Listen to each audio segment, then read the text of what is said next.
All right, welcome back to another episode of the Are You Strong podcast. I have an outstanding guest on tonight, and I can't wait to dive deep into the stuff he's doing today. But before I say his name, like I always do, I'm going to rip off a little bit about him. And the first thing I have to say, and this is what everybody who graduates there from is so proud of. He's from the Ohio State University, where he graduated with a bachelor's degree in communications, but he played football there. And to play football at Ohio State, man, it's like it doesn't get any bigger than that. But he was an all Big Ten football player. He was a team MVP. He was on the Big Ten co-championship, Holiday Bowl championship, the Ohio State Bowl game rushing record at the time. Now I don't know if it's still there, but 235 yards in one game against BYU. I'm sure we can remember talk about that one. And he finished his career.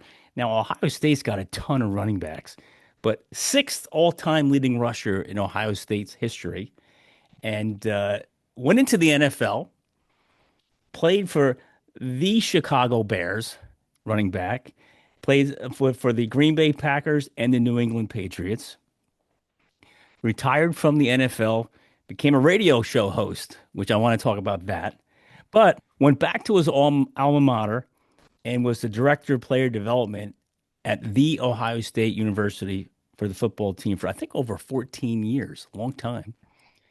He is now currently the CEO and founder of Elite Mindset and Performance, where mindset is yours to control, performance is yours to prove, and he is an author of a book that I have. We're going to talk about tonight, Control the Controllables. Welcome to the show, Raymont Harris. Ah, Jeff, thank you so much for having me, man. I'm very excited about the introduction.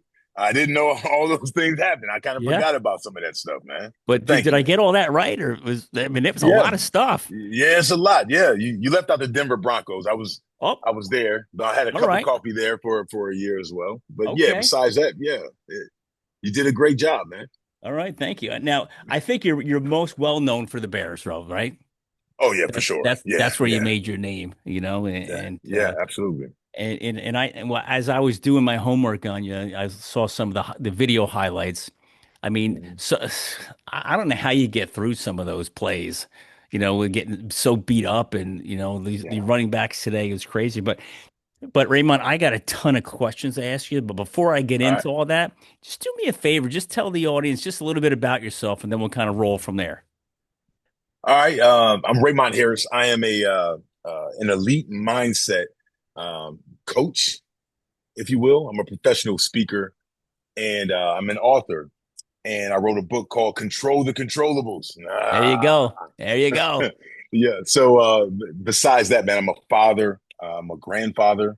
I am a brother, and I'm a person who has found his purpose later in life, and I know that it's to help people be the best version of themselves, and it's a role that I've had like really my whole entire life, but to now have like an occupation where that is my singular focus. Yeah. It's really been like a life-changing moment for me. That is so cool. Now we were talking Thank before you. we went live that talking in front of them like the football teams and stuff. To Mhm. be back in those team rooms or those locker rooms and around that environment and that vibe. And then you say you spoke with your buddy Eddie George, and their team and that's just got to be so much fun. Let alone making a living and making money, but the fun that must come along with that must be incredible. It is. It's a great feeling. Honestly, it's kind of like it allows me to be a vampire. Like I get to suck the blood out of these young people who are out there. They give you so much energy. Energy. They have so much energy. They have so much personality. They think very different than me being like someone who was uh, someone who grew up in the 70s and 80s. So like these younger kids, like they think differently. And Yeah. surprisingly, they are very receptive to like information and knowledge. And to walk into a room where you are revered as someone who has already done it, it's a great feeling, man. Oh yeah. And when you say already done it, it's not that you've already done it at the collegiate level. you've already done it at the level that these kids want to be at. Yeah, And they're looking at that's you like, man, like this guy's been there. This guy has done that. I want that, right. and the questions you must guess from these guys just must be, like you said, the vampire, you're just sucking the energy right out of the room. You know, that's gotta be Right. cool. It So, does. It feels good for oh sure. yeah. So let's bounce around a little bit, okay? Come on. And I have a lot of things to talk to you about or ask you about, but let's go back. I always love, especially right now, the world's on fire in collegiate sports, right? In some ways, Yes. really good, some ways, kind of who knows what. But let's talk about you coming out of high school, being recruited. What was that process like for you? And was it stressful? Was it easy? Ohio State, it doesn't get any bigger than that in the college Right. football world. And compared to today, the high school kids today, I think, from what I see, are kind of, unless you're the elite of the elite, you're getting overlooked because of the portal. So what was that Mm. like for you coming out of high school at 18, and saying, "Hey, I'm going to the Ohio State University to play football," where at that time is and it always has always been gigantic. Yeah. I think I had a pretty unique experience. Jeff, I was never like the man. I was never the person who was like established for years and everyone was beating down my door. To be honest, I didn't start playing. I only started like 7.5 games my entire high school career. I didn't get a chance to like start a game until like my seventh game in the my junior year and on the varsity team, like in high school. So now here's the thing: I wasn't the man, and I only got a chance to play a few games. But you can imagine like what that tape looked like, right? It Oh was yeah, it was all-star tape. dominating. It was dominating. Now, were the But that was guys a good ahead of thing. you that much better, or you just Yeah. weren't getting the shot? We had two really good senior running backs, and the coaches made it clear that those were the starters. And I was a guy who was like, yeah, they asked me to play a different position, but I declined. I'm like, nah, I don't want to play fullback. I'm gonna running back. And I just kept working and kept going. And as life has it, man, it always gives you a chance. And sometimes when like that opportunity comes about, you have to cash in. And luckily for me, unfortunately for my teammates, somebody got hurt and maybe someone was tired or their uniform wasn't, was banged up, and I got an opportunity to get in the game. And you remember the whole name Wally Pipp? Yeah, Yeah, like you get a chance to get in the game, and from that moment on, yeah, I couldn't get like off I'm of not it. coming out. Nah, Right. nah, not So was nah. the phone ringing off the Lou hook? Gehrig. Like who your coach from Ohio State? Who was your coach then? John Cooper. Okay, He was so the coach. was he the guy like pulling you in, or what was it a position coach recruiting you? Yeah, there was a position coach, but Coach Cooper was like pretty active in the recruiting process. John Cooper, it was like his second. He just finished up his first year at Ohio State. Now he had just got done, had like 4 or 5 years over in Arizona State, won a Rose Bowl, Hmm. but he had not gotten off to a great start in Columbus, Ohio, because he's a Southern guy, and people in Ohio State, they wanted somebody to come from the roots of Ohio. Yeah. So he was making his way, but he was a very talented recruiter, and his philosophy was to recruit across the nation. Hmm. And to see what he was building there at Ohio State versus going to Michigan, that was established and they had won, a couple of Rose Bowls in a row. They sold me on the idea of bringing my state university back versus going somewhere else. And there's a lot of pride that kind of comes along with that. So No, I'm really sure. happy and excited that I made that decision. Yeah. Now, who was Yeah. your quarterback in college? I had four different quarterbacks. Oh my I goodness. had, I had Greg Fry. Okay. I know exactly. I had Kent Graham. He ended up playing in the league for Yeah. over 10 years. I had Kirk Herbstreit my junior year. Yeah. We all know who Kirk Herbstreit Yeah. is now. Yeah. And Bobby Hoying was my Yeah. Okay. quarterback for my senior year. And Bob went on to play in the league as well for Yeah. a number of years. Mm-hmm. So of those four guys, I don't want to say who's the best quarterback. Who is the funnest to be around? That's tough. I would probably say Herbie because he's only a year older than me, and Yeah. we ended up being in school like three. I spent a solid 3 years with him, Okay. so we had a lot in common. It's funny, like the things that he's doing now, and I'm so happy and Oh, excited he for him. he And is he's like he's the so best. great. He is He's so good. he's so polished, Yes. and that's the kind of stuff we used to do back in the locker room at Ohio State. Me, Right. him, Bobby Olive, Derek Foster, Joey Galloway, just Yep. talking sport. Eddie George, we talk sports all the time, Yeah. and to actually see him really blossom into the number one color commentator in college football, Yeah. and now he's also in the league. I Yeah. mean, it's a really cool thing to be able to watch.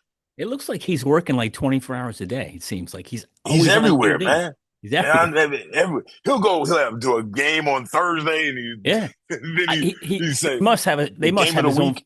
He's got to have his own private jet that keep flying him from place to place. Oh, I would be surprised if he did not for Yeah. sure. You know? Yeah, Herb's a man. Yeah. He He's sure good. is. He's really good. Yeah, I'm surprised I didn't have a jet fly me into for this podcast today, man. Well, I was going to send it to you, but it was booked. Oh, okay, yeah. There we go. It Come was, on, it Jeff. was We got to booked do a for little better with that. it was booked for Herb Street. Well, shit. He took it. Okay, there we He go. took it. There you So go. let's go back to Ohio State. Come on. Two questions. One is, what's the biggest lesson you learned playing there on that team? And two, what was your favorite moment? It doesn't even have to be on the field. It could be just at the school itself. Is there anything like, man, like this is my biggest lesson learned from playing there, and this was the favorite thing that ever happened to me? My biggest lesson learned was at Ohio State. I learned not to quit. Mm, Now, it's a lesson that I don't think that guys are really getting now because they have the ability to just jump ship and go through the yeah, transfer portal and go somewhere else with yeah, maybe get money with NIL. So, but back then, I mean, I was on a team that had you know four other guys that went to the league, and it was really difficult to get into the starting lineup. And as a young man who has done some good things, sometimes you can kind of think that you're better than your circumstances. yeah, And to have like a coaches, in particular one, Dave Kennedy, for him to be able to speak life to me and kind of hold a mirror up in front of me to allow me to see exactly who I am and how I've been showing up, that gave me the opportunity to go back to the lab, try harder, mm, try different things, and really like be have a moment and an opportunity to be resilient. yeah. I think that resilience, it may not have been great like at the time, but it has gone on to like work wonders for me in the rest of my life. That would be to me like the most important thing that I've learned. Okay. My favorite moment, my senior year, my very last game. Uh, we had won the Big Ten. We had more success than we had up for, I think, over 10 years. I was the MVP of the team, and then we got to go to play in a bowl game against BYU. And I had my career game of like 230 some odd yards and scored 235 to be exact. thank you. I appreciate that, my guy. A bunch of touchdowns. And it was just like the perfect way to leave your college days. Mm. Now, Yeah. who voted MVP, the team or the coaches? Uh, I would assume that it was the coaches, Yeah. is my assumption, because I don't Okay. remember having a chance to vote for anybody on. Okay. Either way, it's great, right? MVP. Think about Yeah. that. You're I the feel most like you were, valuable player of yeah. the team. I feel like you were about to nitpick me about that MVP right just then. No, I just want to No, know who picked it. You know what I mean? Because man, I don't know, man. because some That's a guys. very interesting Yeah. question, Jeff. Here's why I ask. The way your mind works is great. Yeah. The reason I'm asking is because some guys feel better when their peers pick it. Some guys feel better when the coaches pick it, Mm, you know? And yeah. I've heard some scenarios too where the coaches will say, "Hey guys, these are our four nominees. Now let you guys pick." So I've Mm, heard all okay. kinds of different scenarios, Yeah. but I don't Yeah. care how you get it, you got it. You know what I mean? Yeah. That's awesome. You That's know? how I was. That's kind of, yeah, that's pretty Yeah. much how I felt about it. Yeah. It's like I it was, it to me, it spoke to the fact that not just that had success on the field, but man, a person doesn't get MVP without like making a difference like with their team In the and locker room. off the field, in the locker room, um, on campus, Yeah. studies, like all of that stuff is involved. So it's Yeah. really to this day like one of my favorite awards that ever been bestowed Yeah. on me. Yeah. Yeah. Now you mentioned before you had a bunch of guys in the league. Who was ahead of you when you came in as a freshman? Who was the starting running back at that time? Carlos Snow. I don't Okay. know if you remember Carlos Snow. He was No. yeah, well, Carlos Snow was one of the top two running backs in the entire nation coming out of high school. Okay. And his freshman year, he shared a cover for Sports Illustrated with Emmitt Smith. It was Okay. him, Carlos Snow, and Emmitt Smith, and he was just like just a phenomenal player. He was super talented, really fast. He was short, but he was very solid, incredible balance, great vision. Yeah. He was just the kind of guy that was. When I saw him in person, I thought, man, I got to get better. I Yeah. have to get. If I'm gonna play and compete, I Hmm. have to get better because of him. And Well, that's a big honor at yeah. that level for It's sure. it's it's when somebody else pulls you up like that, right? You're like when they encourage you mentally to I just want to get better because look at what he's doing, you know? Well, even you know what, Jeff. Even more than that, it's like it was me. I realized that I'm not as good as what he does on the field. Now, Yeah. there are things about me that were really good for sure. I had good balance and I was strong. I was explosive. In between the tackles, I was a nightmare for defenses. But this guy had the suddenness to be able to draw a defense in and then break it to the outside and the Mm. speed to be able to run 70 yards Yeah. at the collegiate level. So to see someone actually play that way, Yeah. it gave me something to shoot for. Yeah. Now, how Yeah. about catching the ball out of the backfield? Did you enjoy doing that? Were you good at that? I love doing that once I got a chance to do it. Yeah. Okay. In the 80s and not early on, I went to Yeah. Ohio State. Yeah. We had an old school offense where it was two backs, a Yeah. fullback and a running back, a tailback, and Yeah. they're handing the ball up the middle Yeah. or power, excuse me, off tackle power. Yeah. Everyone, counter play here and there, but a Yeah. lot of sweeps. So Yeah. like those were the kind of plays that they were calling back then. Yeah. We as former players from my era, we laugh about this all the time. The amount of talent and players that we had, if we had more of a imaginative offense that went downfield that actually utilized Joey Galloway, Jeff Graham, Chris Sanders, like these players, Yeah. Terry Glenn, all of these guys, all in the league.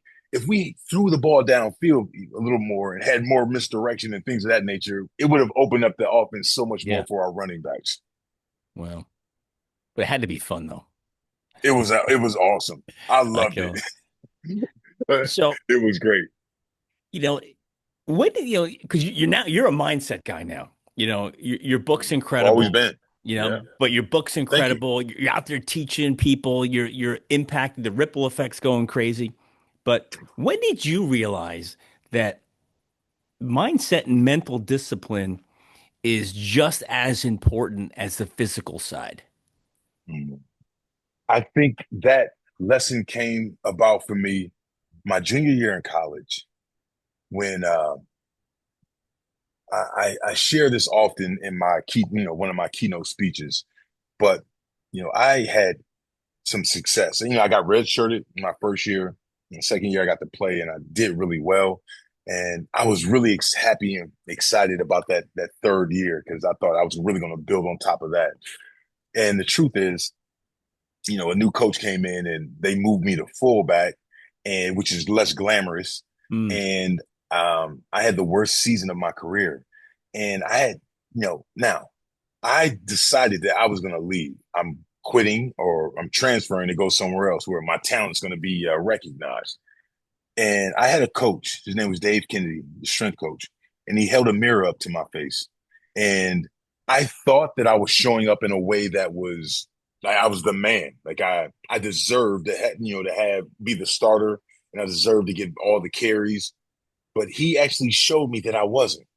And at that moment, I realized, you know what, I'm gonna believe him, and I'm going to put all my energy and effort into being better, not just on the field, but everything, yeah. school, being a better teammate, things like that. But did he give And you an actual mirror to look into? he did not give me an actual mirror. No, no, it was the kind of mirror that's like, no, you're Yeah. actually showing up this way, that Yeah. way. Gotcha. Yep. So to do that, and then the success that you had hoped that you would have because you lifted all the weights and you had a fast 40-yard dash and your vertical jump was 38 inches. It didn't come from that physical aspect. It came from me, being a better leader.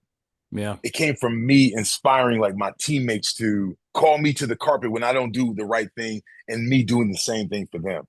Yeah. It came from me like studying and understanding like what the offensive line and the scheme is supposed to do. So when I can anticipate like what the linebackers are going to end up flowing, Yeah. that's going to allow me to have more success like in that play. Like those are the things that helped me get to the point where I was a better player and an MVP caliber type guy on that squad.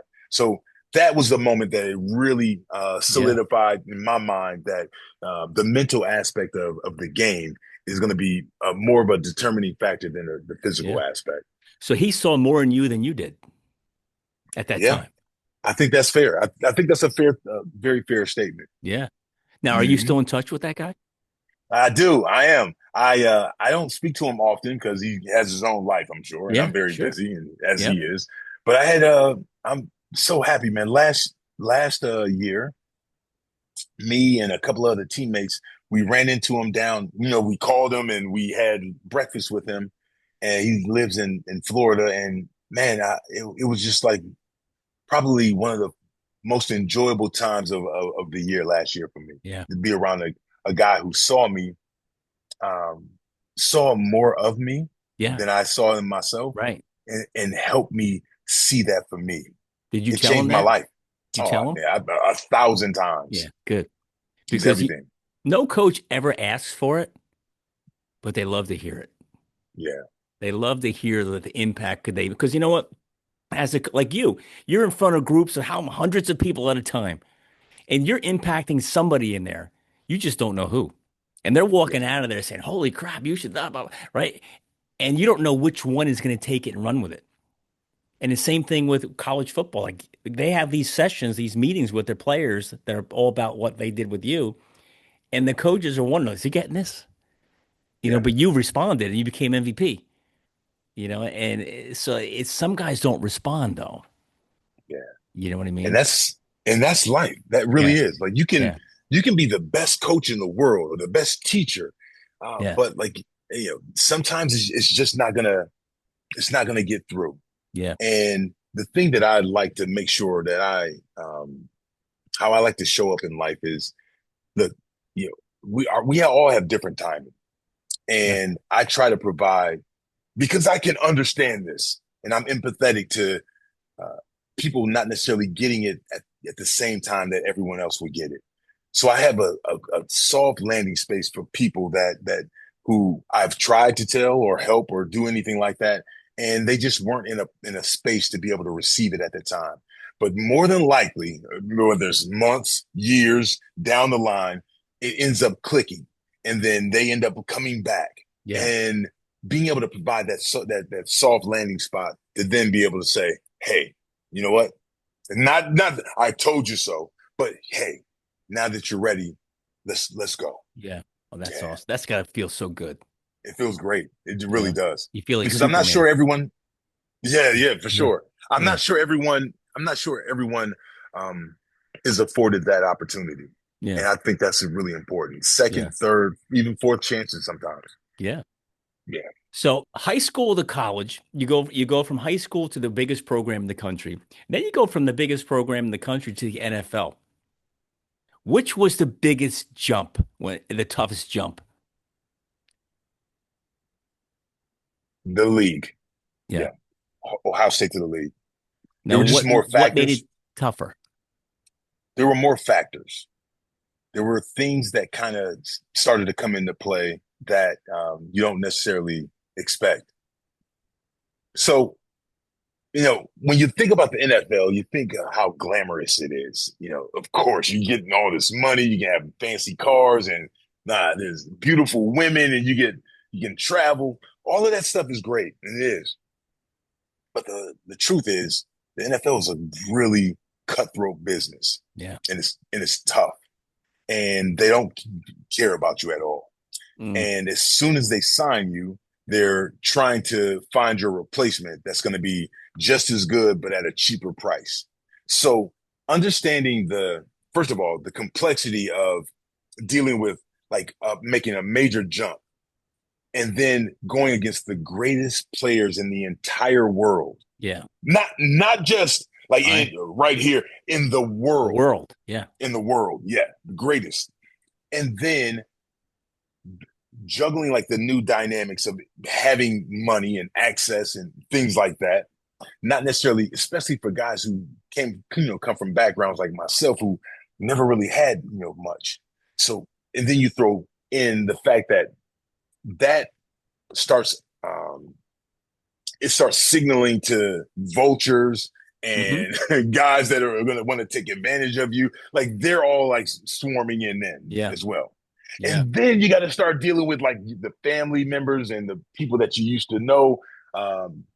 You used to be celebrated. Now they may want things Yeah. and they expect you to try other things. So when you start putting, and I haven't even scratched the surface on all the other things. Yeah. You put Yeah. all that stuff together on top of trying to play against the best players in the entire world, and Yeah.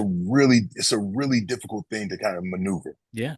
And you're only Yeah, 22 or 23 years old at the time, I know. Yeah, right? you're It's not like young. you're 35 knowing what you know, Right, you exactly. know? And You're that's young. why you talk about these kids today that are getting these millions and millions of dollars, and some of them are 18, 19 years old. And they expect these kids not to screw up, not to make mistakes, not to do bad things. They expect them to be perfect. You know what I mean? Look at how many people that are 40, 50 years old with tons of money and screw up, you know? Absolutely. And these poor kids, man. And I don't mean that like all these poor kids. Like they just need some coaching and developing, but in some direction. And then they'll be fine. But like you said, the vultures, they're out there.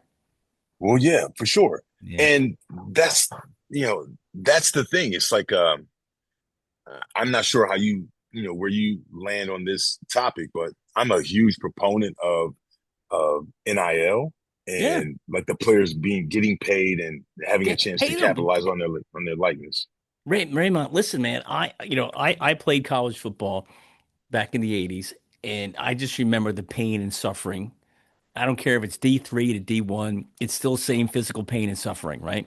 These kids deserve to get paid, man. I'm all about paying them because the world sits on the couch and watches the games, and they see the bands, the glitz, the glamour. I call them robots on the field. They don't see what goes on behind that. The stress, the mental stress, the physical stress, the injuries, the hours, the 5 a.m. workouts, the gym, the traveling, the study halls, the coaches, they don't see all that. And Right. then the pressure to compete to win a job, and then they got to maybe they have a girlfriend, a family issues and problems. All that mounts up, and they're 18 to 22-year-old kids. Yeah. I'm all Yeah. about paying them, man, but I'm Yeah. also about guardrails. You know, just so they need, I just say they all need a direction and a coach. Guys like you to teach them, guide them, coach them on what to do. Because Yeah. guess what? You've been there, you Yeah. know? Yeah. For sure.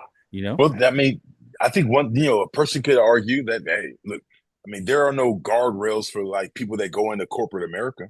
You leave college and you graduate and now you're off to the corporate America. you're 100% right, but there's no 22-year-old kid coming out of corporate America landing a $3 million job. Yeah. And if maybe 300 if they're lucky, maybe 30, maybe 70,000 if it's normal, but 3 million, you So like, I got you. So like you know, the amount of it makes it seem like yeah. maybe they should have more than. Yeah, Okay. All yeah. right. They All should right. have, there should be teams, And I think all the schools should have some sort of, okay, guys, here's our team of financial coaches, directors, something to help you guys understand what life's going to hit them in the face day one. You know what I mean? Yeah, I So, do. Yeah. I think so schools are doing a better job of doing that yeah. now, though. Oh, But without a I'm with doubt. you. Yeah, Without for a doubt. sure. You Yeah, know? So, we can agree so, with that. so NFL, like, what do you think's the biggest pressure moment mentally in the NFL? I know it's physically demanding, you get your butt kicked daily, but is there like a big pressure moment mentally that these men are dealing with? Well, besides the fact that it's really difficult. I mean, I don't think people understand like how difficult it is and unlikely it is to actually make it to that level. Hmm. But then also like they have to manage this salary cap, so they're always trying to replace Yeah. guys. And what you don't realize is that everyone goes into it thinking that they're going to be the one. Mm. That I'm going to be the guy that has the 10-year career and going to Yeah. be an all pro. And yeah, most guys think like that. But in actuality, the average, player is playing, inside of like 3 years. Yeah. So if you're 22 years old and you play, your career is over in 3 years, you're 25 years old. So understanding like the transition and like what's going to happen afterwards, Yeah. it's just not something that I think everyone can really wrap their minds around. Yeah. Let me Yeah. help you. I'll help you out with this, Jeff. Sure. These guys are elite, and their whole life, their people have been telling them, "Hey, man, it's unlikely for you to make it to the league. Okay, so you need to get a plan B. Maybe you should try and do this. You try and do that. You try and do that." Hmm. And these same elite guys, these are the guys who are like, "Nah, I got this. I'm gonna work and I'm gonna do any and everything I can. I'm gonna sacrifice time and playing around and relationships to be the best at this sport." And Yeah. that what they do? They defy odds and they make it. Yeah. Yeah. Yeah, yeah. Yeah. And that same attitude that got them to this place is going to be the same attitude that ends up damaging them because after 3 years and they try and hold on and then they want to go to the Canadian League Yeah. or some European team is trying some Yep. semi-pro thing and Yep. they feel like they can keep trying to make it back and Yeah. even though their knee has been blown out twice, like it's a mentality of a gladiator. Yeah. It's a mercenary. It's the kind of person like you it worked for you in this instance and now it works against you. Yeah. And having guys be able to kind of understand that would make the transition Mm. easier, but it's one of the major things that I Yeah. believe makes it so difficult for guys to kind of get through it. Well, let me ask you this. What was harder for you? Was it harder to take the Ohio State helmet off for the last time or the NFL helmet off for the last time? Oh, hey Jeff, that may have been the easiest question you've ever asked me right there. Okay. All right. The NFL helmet for sure.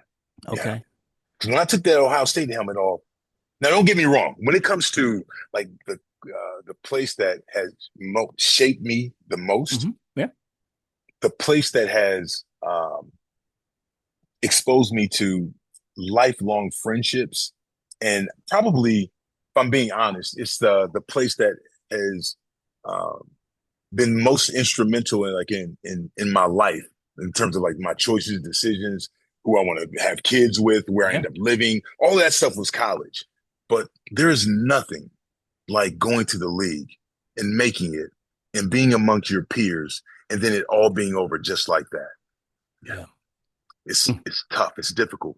The analogy and parallel that I like to try and help people see this and understand is: imagine you want to be a doctor, and then you go to college for your undergrad for 4 or 5 years, and then you get to go to med school, and then you go do residencies, and then you go Yeah. do some other things. You get to work at, and then you finally get to be a doctor, and then you get to practice for 3 years, and it's awesome.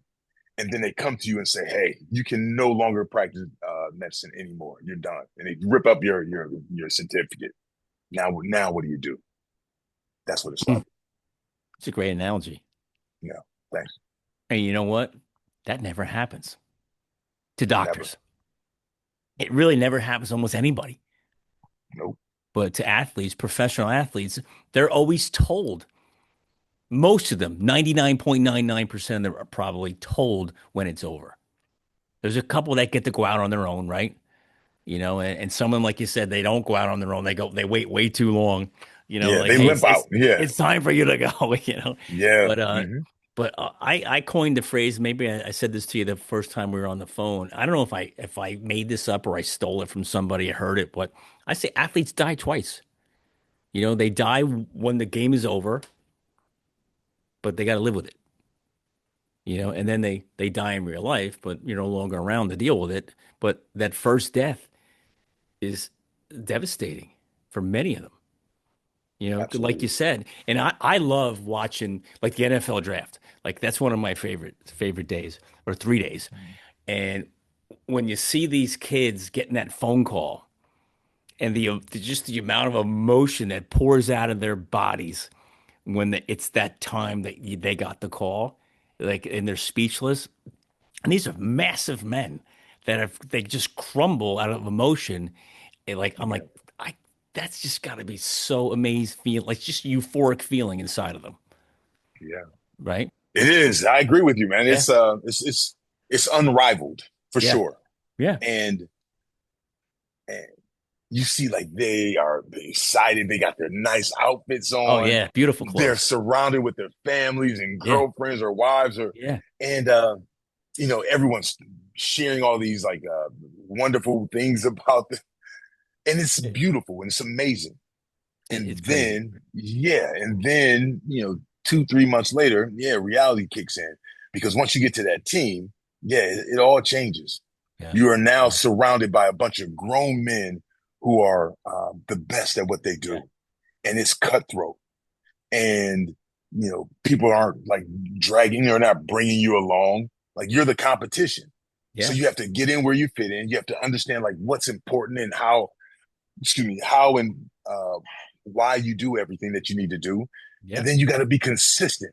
You got to be good, and you got to be consistently good, yeah, over and over and over, yeah. all while somebody else is like they're bringing guys in on Tuesdays to work them out to see if that guy can possibly replace you. Be better than Yeah, you. Oh yeah, my God. So tough. what was your first day like in the NFL? When you walked in day one, like how was that? It was cool. It was man, it's hard to. It was like 30 years ago now, so it's hard to even remember it. But I do remember getting in there during training camp, or not training camp, but mini camp, flying over to Chicago. And I remember meeting everyone, and everyone was really nice. At the time, the Bears, their practice facility was called Hallis Hall, but it was kind of on the older side. So it wasn't as impressive as what I had just come from at Ohio State. Hmm. But there were all these big time guys that I have grown up watching, or I'm very familiar, watching and seeing them play. And I got the news from my position coach that they wanted me to switch my position to fullback instead of playing running back. And it was a huge bittersweet moment because I was obviously very excited to be there, Yeah. but I was also like disappointed that these guys didn't believe in me enough to that they would move me to a different position that I didn't know how to play, and I had to learn that position against the best players in the world. And fullbacks in the NFL are basically blockers, Yeah, right? For the a most lot of part. them were. Yeah, for Yeah. sure. Yeah, they Now catch passes today, out the yeah. backfield, and yeah, And and today that's they what. don't really have many of them around, right? Yeah, they're like H backs now. They're Yeah, like some converted tight end or yeah, yeah. I think the offense is they've moved in a totally different direction. yeah, They rather have 3 to 4 wideouts, yeah, maybe even 2 tight ends that are like that can stretch the field vertically. But yeah, for the most part, the fullbacks are yeah. are not there. All right, I got to ask you this question, and Come on. you're not expecting this one, but I'm gonna hit you with it. How did you handle Jim Harbaugh as your quarterback, knowing he was a Michigan guy? Uh, you know what, Jeff? I did not expect that question because Jim Harbaugh was never my quarterback there. I thought he was. Huh? No? Now Jim Harbaugh was there in '93. I got there in '94. He had Ah, left. He was. I think he was with the Indianapolis Colts at that time. ah. I thought that was going to be a good question. Sorry, bro. All right. I could have played along. You know what, man?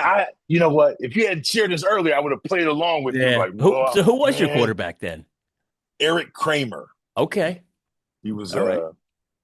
he had he was a veteran that had just come. They signed him from the Detroit Lions. Yeah. He was good. Yeah, yeah. I Yeah. thought he was really good, man. Yeah. So in all your years in the NFL, what did you learn about becoming a leader? In my years of the And, NFL, and what did you learn in there about becoming a leader? well, I learned that leadership can happen in multiple ways. Okay. Uh, you have the vocal guy that is more of a rah rah kind of guy Hmm. that might stand on the table and slam his helmet into the lockers and grab your attention that way.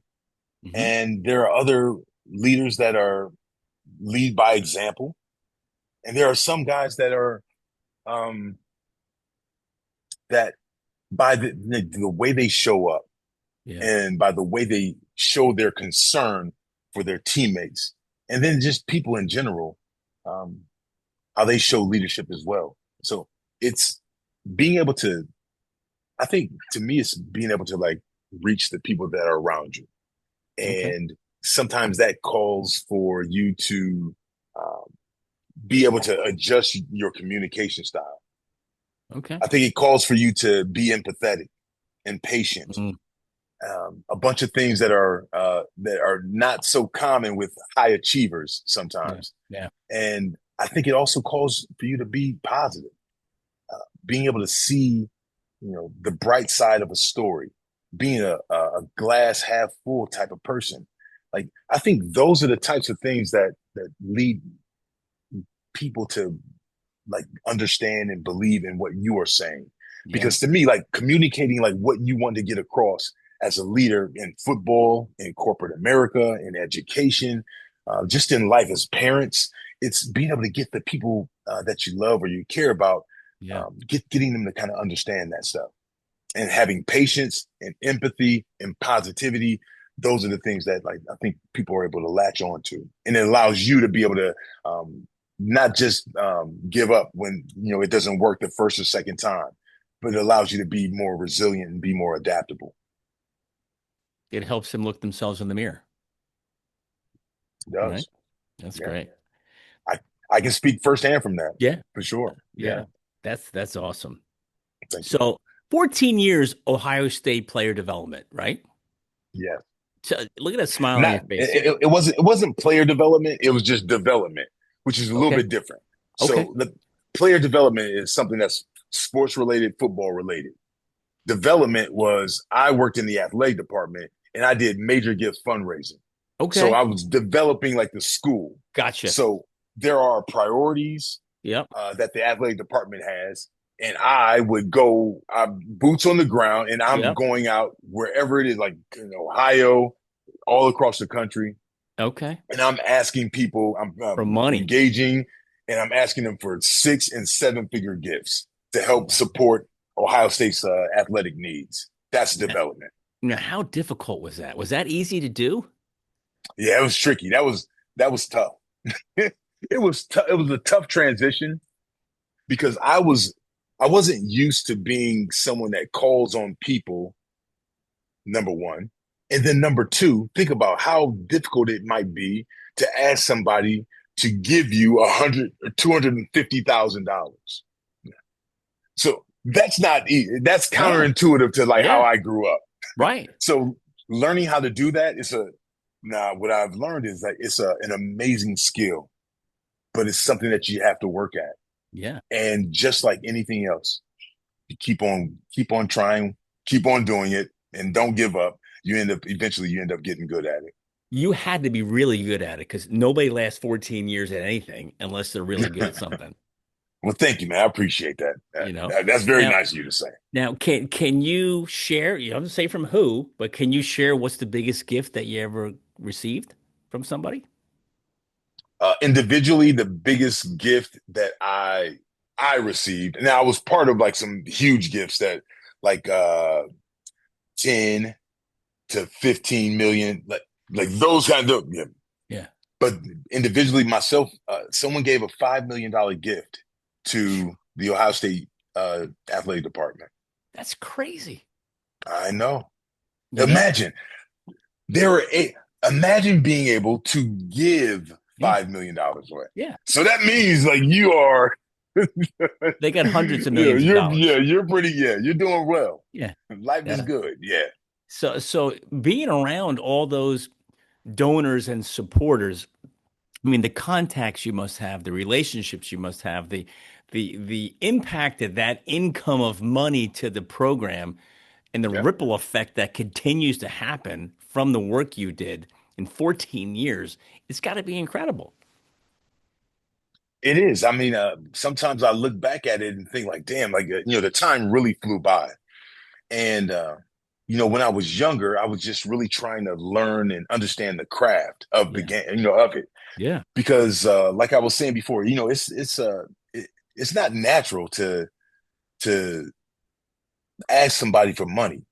But like what I learned about that whole job and that world is it's really about it's connecting people with their priorities and what's important to them, and then Yeah. just kind of matching that priority to like what you have going on. Yeah. So once I got skilled at being able to do that, there's a lot of listening that has to happen. I bet. There's it's a courtship, if you will. You work with them, you see them at games and dinners, and you spend time with their families, and you ask lots of questions. And Yeah. they basically, if you ask the right questions for long enough, they will tell you the answer. Mm. And then it's up to you to be able to craft whatever it is that you want them to support into like what it is that they truly believe in. Yeah. Wow. Yeah. You must have been really busy. It was very busy, Yeah. man. I had Yeah. over 100 people in a portfolio. Oh Yeah, my so God. I know. So elite mindset and performance. What inspired that? Let's get into that. That is so cool. I love talking about that kind of stuff, but where did it come from? Let's talk about it. The idea of elite mindset and performance, is that what you mean? Like Yeah. the idea. You know what? I sat with I had to come up with it, and there was one of my really good friends. Her name was Nicole.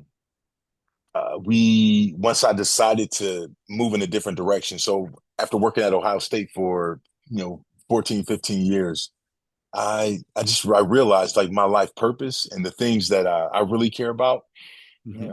they were in front of me, and they weren't going to happen in that job, in that position, even though I love the job so much. And I went back through my life and I identified like these 8 controllable things that helped me get from like a really challenging background to levels of success that people could only dream of.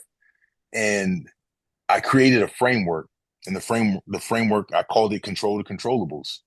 And I took those 8 controllables and I put them into two separate groups. Hmm. And once I did that, I realized like, man, this stuff helped me. I know that it can help other people as well. And I believed in it so much that I went all in. And Jeff, there's something about going all in on something when you don't necessarily know how it's going to turn out, Yeah. but you believe in the mission and yourself so much so that you're willing to try it. It it really changed my life. Yeah. I mean, Mhm. you go all in. It's a risk. Like you said, you don't know how it's going to turn out, but you don't feel the risk when you're that passionate about the mission, right? Yeah. Well, you know what? I'm with you, and that makes sense. But I did. I felt the risk Oh, did you? because Okay. yeah, I quit my job. All I had right. a salary job Yeah. and benefits and a Yep. bunch of things that were comfortable. Mm, And it was the reason I had not, you know, done it before.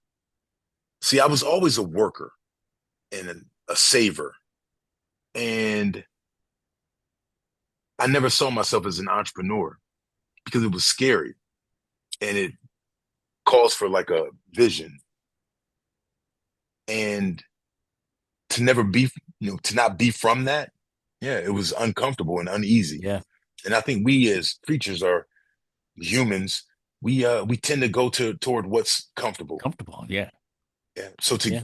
to force myself to voluntarily get uncomfortable without salary, without benefits, without that stuff, without going through a divorce, all at the same time, it was very risky and scary, but I saw it through. And this is a crazy question, but can you remember the moment where you're at where you said, screw it, I'm doing it, let's go? Uh, I don't I don't really remember exactly like the moment Yeah. when I did that. Someone kind of introduced the idea. They approached me and asked me if I had, was ever thought about doing professional speaking, and I was like, nah. I've done some speaking here and there, and I went to go watch a guy that was a public speaker, a professional, and I remember sitting in the audience and thinking, damn, I could do that. he wasn't technically like a great orator, Yeah. uh, but he was charismatic and Yeah. charming, and he had command. And I thought, damn, that's me Yeah. right there. Yeah. And I saw myself on that stage. And once that happened, there was like a month or two in between that moment and me saying, I'm done, I'm out, I'm gonna do this. Because if you read the book, like 7 years earlier, me and my best friend, we had like this great idea of how we could help student athletes and um, from more of a holistic Hmm. angle, not just on the field in school, but things that would help them afterwards. And I didn't bet on myself. And my best friend, he ran with it. And the company to this day is extremely successful. And I'm so happy and so proud of him. And he's still my best friend. And that moment, I didn't bet on myself. And 7 years later, I got a chance to do it again. And I just wasn't going to let that, I wasn't going to let that opportunity Yeah. slip away again. You ran with it. No pun intended, but you Absolutely. ran with it. Right. Ah, look at you. Yeah. It was like a sweep, like an 18 sweep. That's it. So, Yep. so now you're talking to corporations, you're talking to teams, you're talking to all kinds of really cool people. You're in front of hundreds of people at a time. Yeah. Do you find a common mindset challenge that these people in leadership positions face every day that you help them look in the mirror and see? Yeah, absolutely. I think, well, the thing first of all, I teach my framework, and my framework, just briefly, the eight controllables are belief, positivity, commitment, patience, and consistency, adaptability, resilience, and effort.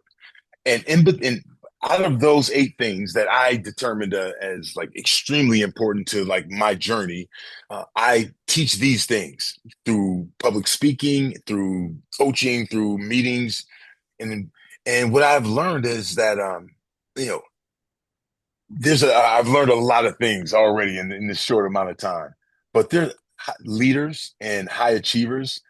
A lot of times, like they have great ideas, they're really smart and capable.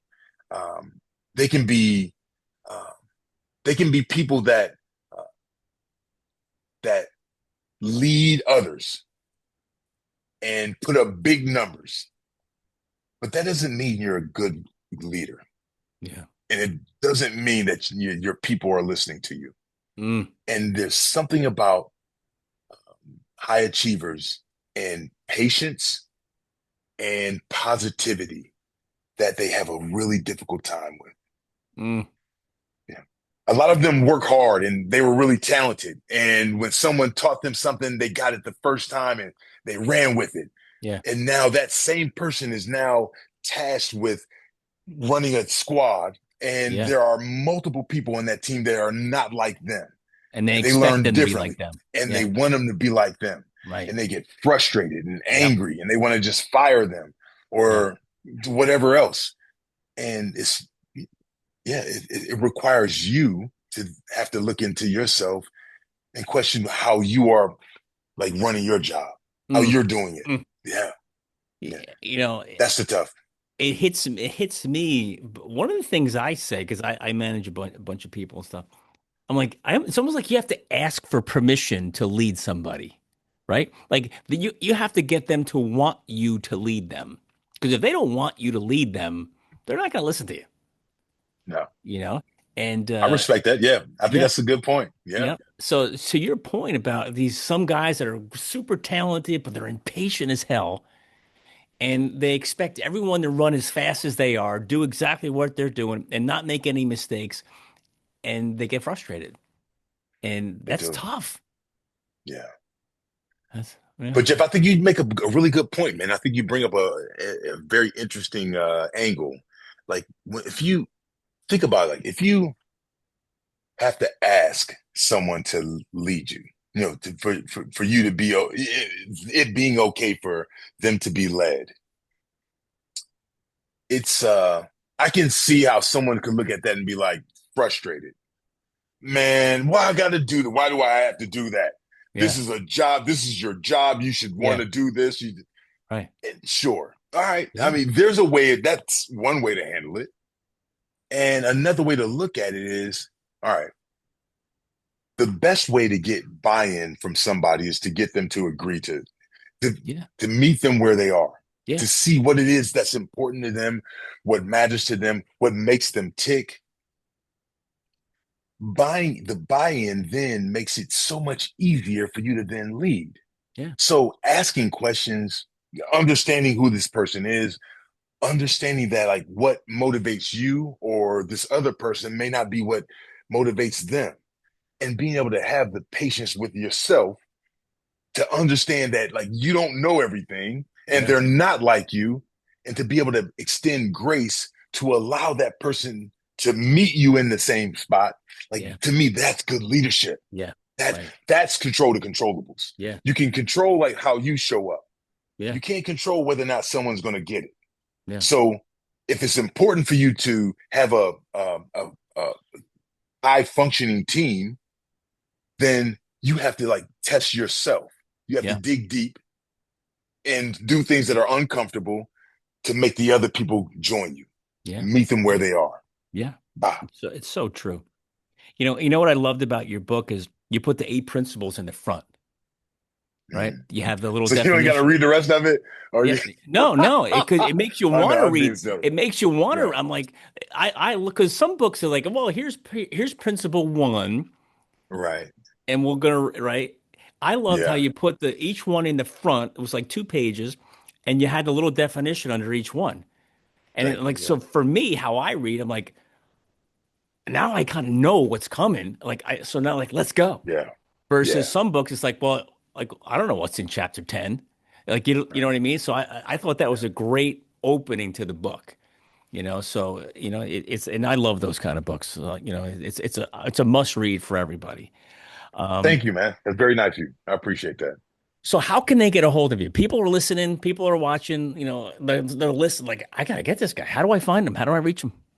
Yeah. So I have a website. My website is my name, Raymont, Raymont Harris, RaymontHarris.com.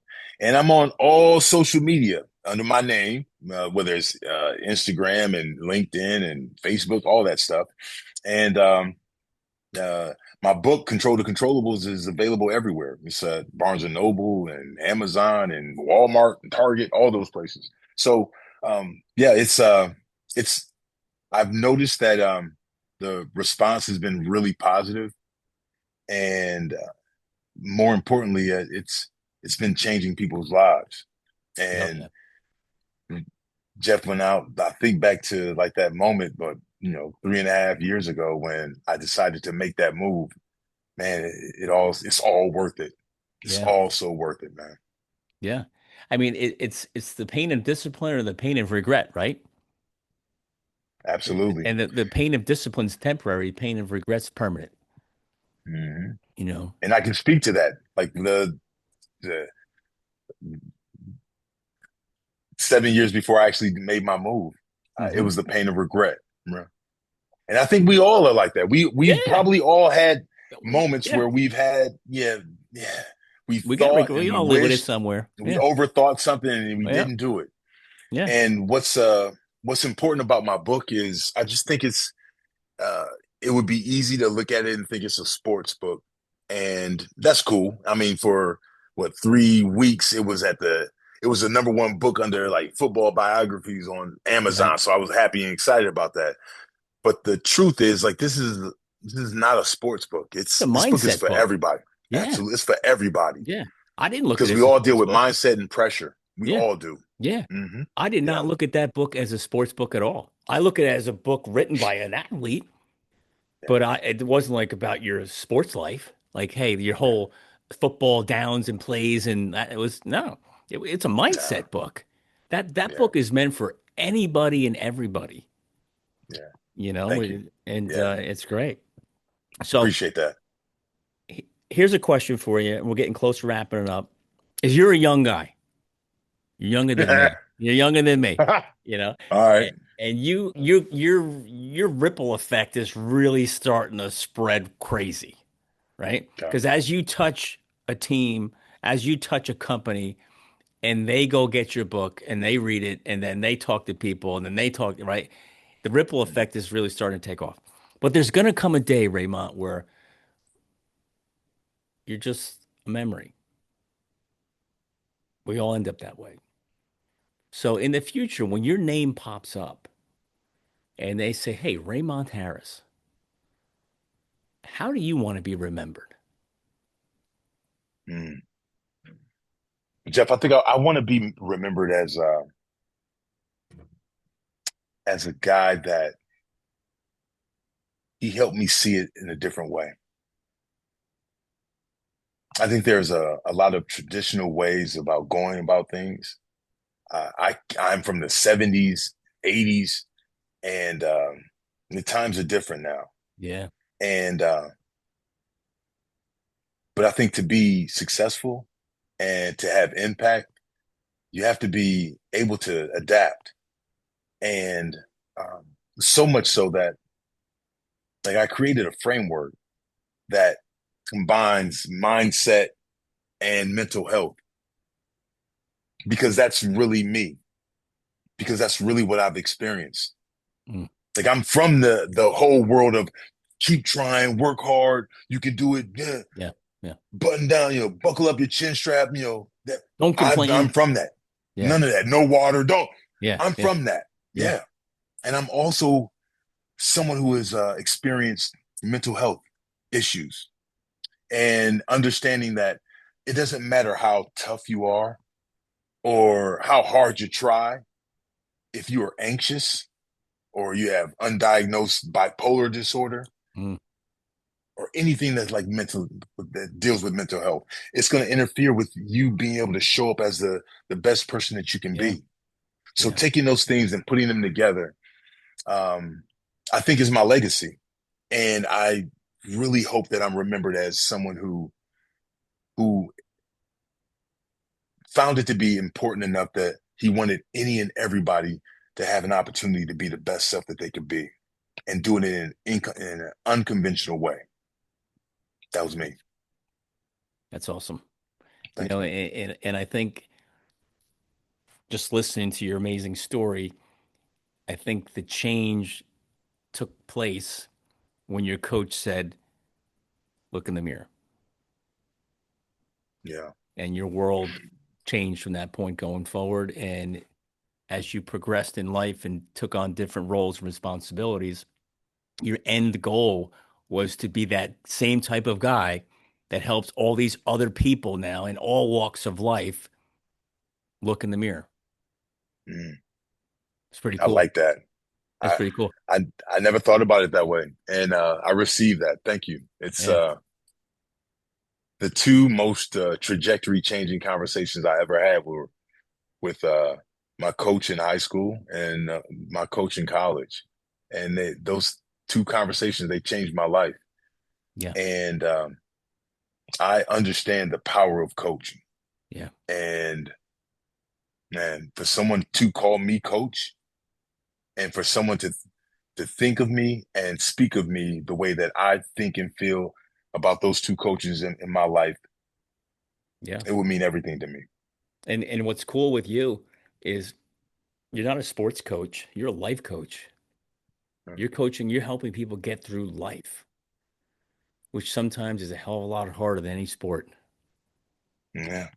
you know? Thank you, man. That's very nice of you to Yeah. say. I That's really cool. appreciate that. It's So dope. so It's a big responsibility. yeah, well, you're taking it on great, you know? I'm with it. Let's go.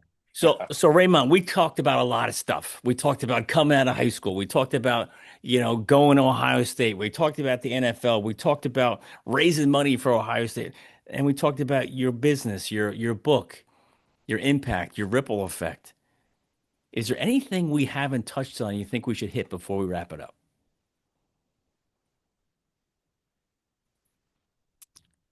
Yeah, I do. All right.